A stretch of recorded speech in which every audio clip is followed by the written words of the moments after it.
एक बार फिर स्वागत है। आज हम एक कहानी लेकर आए हैं, एक छोटी सी कहानी। कहानी का नाम है तिजोरी की चाबी। It's a small story. You needn't worry about the meaning of the story. You have to just listen. This listening will help you understand at least 50% of the story. That is enough. You listen twice or thrice, and later you take your text and you try reading it. See, you improve your listening skill, and then in the next video we'll be uploading the meanings, the difficult meanings you went through the chapter, and the story, what it is all about. We'll discuss later, but today you have to just listen. It's a small story, and I'm not going to reveal anything about it except the name of the story. It's Tijori Ki Chabi. So let's move on to the story. तिजोरी की चाबी।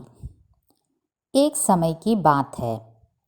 लालनगर में देवसेन नाम का एक व्यक्ति रहता था। उसके 5 बेटे थे। देवसेन स्वयं तो बहुत होशियार था, पर उसके 5 बेटे अपनी अपनी पत्नियों की बात अधिक मानते थे। पत्नियां जैसा कहती थीं, वे वैसा ही कार्य करते थे। देवसेन काफ़ी वृद्ध हो चला था। उसकी पत्नी की मृत्यु भी हो चुकी थी। पत्नी की मृत्यु के बाद वह यह सोचता रहता था कि अपनी धन संपत्ति का उत्तराधिकारी किसे बनाऊं। एक बार उसने 5 बेटों तथा उनकी पत्नियों को एक साथ बुलाया। देवसेन ने हर एक बेटे की पत्नी को 5-5 दाने गेहूं दे दिए और कहा कि मेरे तीरथ से लौटने तक जो भी इन दानों की हिफाजत अच्छी तरह से करेगा, वही मेरी धन संपत्ति का उत्तराधिकारी होगा तथा तिजोरी की चाबियां भी उसी को मिलेंगी। पहले बेटे की पत्नी ने सोचा कि इतने महीनों या सालों तक कौन याद रखेगा। हम तो सबसे बड़े हैं, इसलिए धन पर हमारा हक सबसे पहले है, वह तो हमारा ही होगा। यह सोचकर उसने गेहूं के दाने फेंक दिए। दूसरे बेटे की पत्नी ने सोचा कि दानों को संभालना तो बहुत मुश्किल है, हम इन्हें खा ही लेते हैं। शायद यही पिताजी को अच्छा लगे और वे तिजोरी की चाबी हमें दे दें। ऐसा सोचकर उसने वे दाने खा लिए।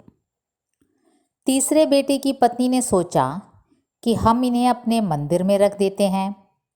जैसे हम अपने ठाकुर जी को संभालते हैं, वैसे ही ये 5 दाने भी संभाल लेंगे।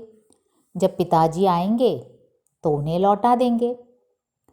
चौथे बेटे की पत्नी ने सोचा कि इन 5 दानों का हमें क्या करना है। पड़ोस में मंगलू किसान रहता है, उसे ही दे देते हैं।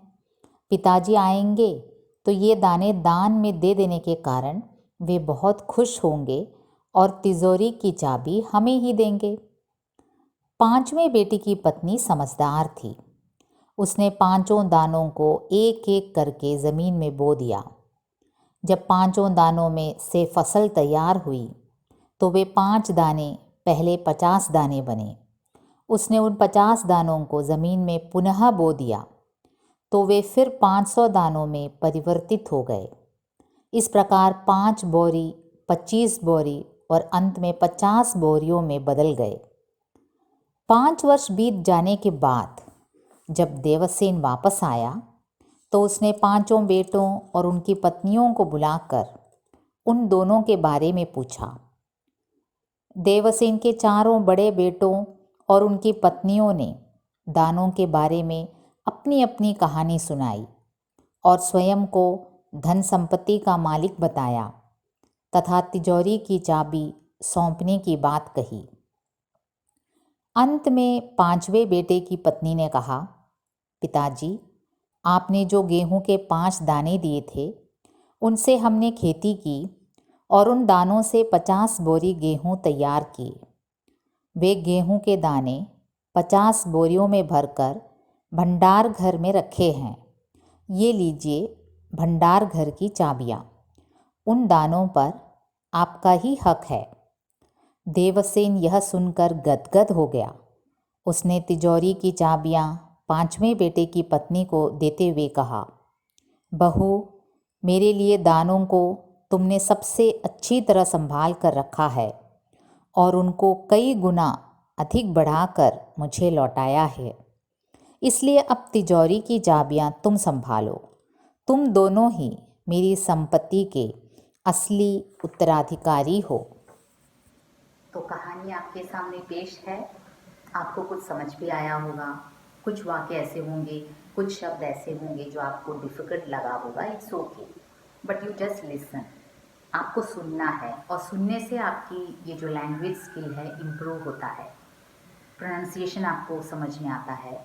और ये आप अपने फ़ोन को अपने पास में रखकर देखने की भी ज़रूरत नहीं है, बस यूँ ही आपको ऑडियो आपको सुनना है और सुनने के बाद आपको पढ़ना है उस कहानी को। तो उसमें कुछ difficult words it will come, you will come through few difficult words and you won't be knowing the whole meaning of the story, but still here and there you might have got some idea, because now you are in 8th standard, right?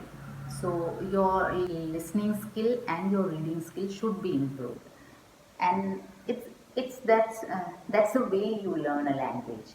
You watch a movie, you don't know the whole meaning. If you watch a Hindi movie, of course you might be watching Hindi movies, तो आप देखते हैं film को, इसका मतलब ये नहीं कि आप पूरा अर्थ समझ लेते हैं, but you understand something, and that's the way you learn a language. Until and unless you listen, if you don't listen properly, you can't master any language.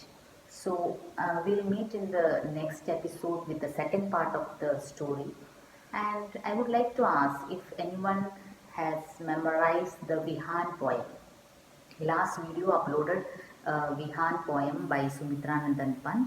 If anyone of you has memorized it, you can just send it to me, and I will upload it in my channel, because that will be inspiration for the students. Your classmates will view it, and it's a nice thing. Poems should be memorized. And last time, if I have used too much of Hindi, no one commented, but still you are free to put your comments in the comment box.